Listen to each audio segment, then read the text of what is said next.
आज मैं आपको मूंग दाल फ्राई की बहुत इजी, क्विक और हेल्दी रेसिपी देने जा रही हूँ। आइए देखते हैं हमने कैसे तैयार की है। अस्सलामुअलैकुम, वेलकम टू आशा रेसिपीज़। आज मैं आपके लिए मूंग दाल फ्राई की रेसिपी लेके आई हूँ। एज अ स्नैक बहुत अच्छी लगती है ये।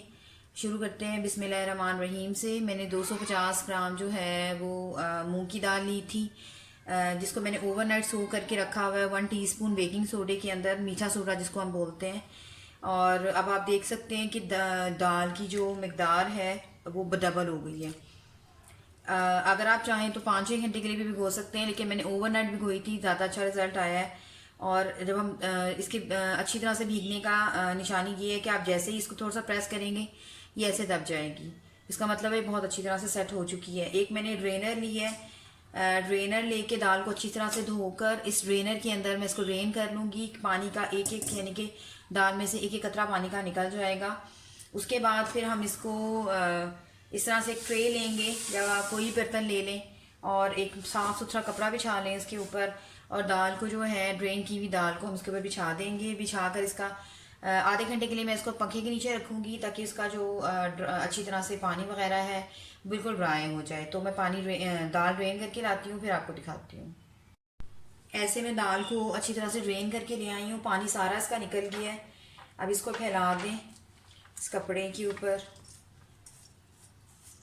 ट्रे लिया है मैंने, ट्रे के ऊपर कपड़ा बिछा दिया है। बस दाल को थोड़ा फैलाना है अच्छी तरह से, ताकि इसको खुश्क होने में आसानी हो, और एक एक हिस्सा जो है वो दाना जो है वो बिल्कुल हो जाए, खुश्क हो जाए। पानी बिल्कुल नहीं रहना चाहिए, क्योंकि जैसे ही अच्छी तरह से पानी इसका सोख कर लेगा कपड़ा, तो उसके बाद फिर हम इसको फ्राई करेंगे। बहुत आसानी से बहुत जल्दी बन जाने वाली रेसिपी है, और साफ़ सुथरी घर में बनाएं। और ये मूंग दाल की जो है निम्को तैयार हो जाएगी। तो मैं इसको आधे घंटे के लिए पंखे के नीचे रखने लगी हूँ। उसके बाद मैं आपको दिखाती हूँ। आधे घंटे के बाद दाल में लेके आई हूँ पंखे के नीचे से, और ये काफ़ी हद तक ड्राई हो चुकी है। आप चाहें तो थोड़ी सा और देर रख सकते हैं, चाहें तो जिस तरह से मैं अब करने लगी हूँ थोड़ा सा कपड़े के साथ भी सोख करते जाएं। कपड़ा भी सोख कर लेगा दाल का जो पानी है फालतू। अब तो ये बिल्कुल ड्राई हो गई है, इसमें कोई पानी वगैरह नहीं है। तो बस अब इसको फ्राई करना शुरू करते हैं। एकदम मत डालिएगा, थोड़ी थोड़ी करके फ्राई करेंगे। मैं दिखाती हूँ आपको। ऑयल गर्म हो गया हमारा अच्छी तरह से। ऑयल को ठीक ठाक गर्म करना है आपने, और इस तरह का एक स्पून ले लें खाना पकाने वाला। एक टाइम पे बस हम इतना ही करेंगे। एक स्टेनर ले लें, जब ऑयल गर्म हो जाए तो स्टेनर बीच में रख दें, और जितनी आपने फ्राई करनी है उसके हिसाब से जब हम डाल देंगे तो उसके बाद बहुत ज़्यादा फ्लेम तेज़ नहीं करनी, क्योंकि ये झाग छोड़ती है। तो बहुत एहतियात से बिस्मिल्लाहिर्रहमानिर्रहीम। अब इस टाइम पे थोड़ी सी फ्लेम कर दें, ऐसे झाग से बनना शुरू हो जाएंगे।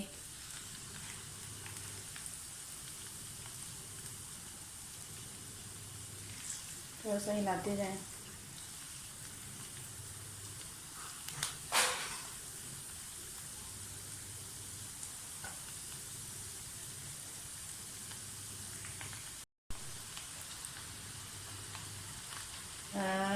मीडियम फ्लेम पे इसको रख देना है। अब जैसे इसके झाग बनना शुरू होंगे, जैसे ही झाग इसके ख़त्म हो जाएंगे तो इसका मतलब होगा कि ये अच्छी तरह से फ्राई हो गई है। जब इसमें से अच्छी तरह से पानी वगैरह बिल्कुल ख़त्म हो जाएगा तो ऑटोमेटिकली ये झाग ख़त्म हो जाएंगे। चाहे तो थोड़ा थोड़ा करके हिलाते भी जाएं। गोल्डन ब्राउन सा कलर करना है हमने।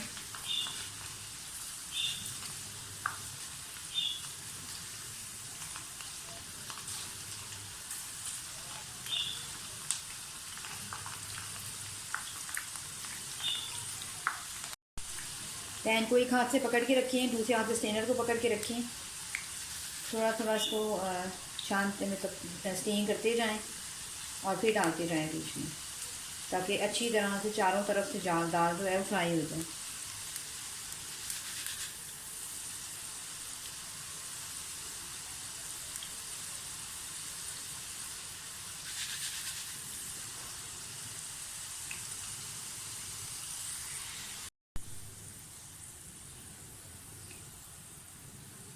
आप देख सकते हैं कि झाग जो है वो ख़त्म हो गए हैं। इसका मतलब है कि ये अच्छी तरह से फ्राई हो गई हैं और साथ ही खुशबू सी भी आना शुरू हो जाएगी जब आप फ्राई कर देंगे। देखें गोल्डन कितना ज़बरदस्त, कितना प्यारा सा कलर आया है।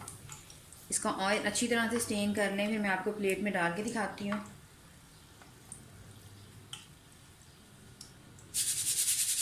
ऐसे एक क्रंची सी आवाज़ आएगी आपको, इसका मतलब होगा कि दाल जो है हमारी बहुत अच्छी तरह से फ्राई हो गई है। इसको प्लेट पे डाल दें।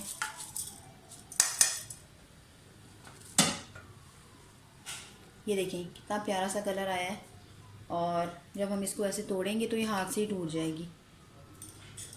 इसी तरह से एक और बैच डाल दें।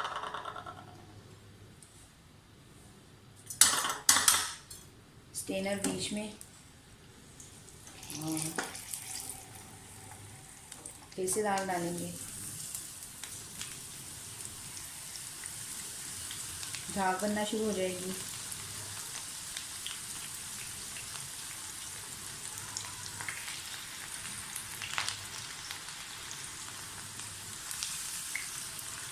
इसी तरह से मैं सारी दाल फ्राई कर लूँगी और फ्राई करके आपको दिखाती हूँ। उम्मीद करती हूँ मेरी आज की बहुत इजी और क्विक ये रेसिपी आपको बहुत पसंद आएगी।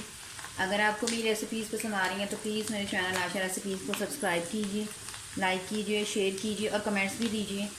इसके अलावा बेल का बटन ज़रूर दबाइए ताकि मेरी हर आने वाली नई रेसिपी फौरी आप तक पहुँचे। अगली रेसिपी तक के लिए अल्लाह हाफ़िज़। मैं डिश आउट करके आपको दिखाती हूँ।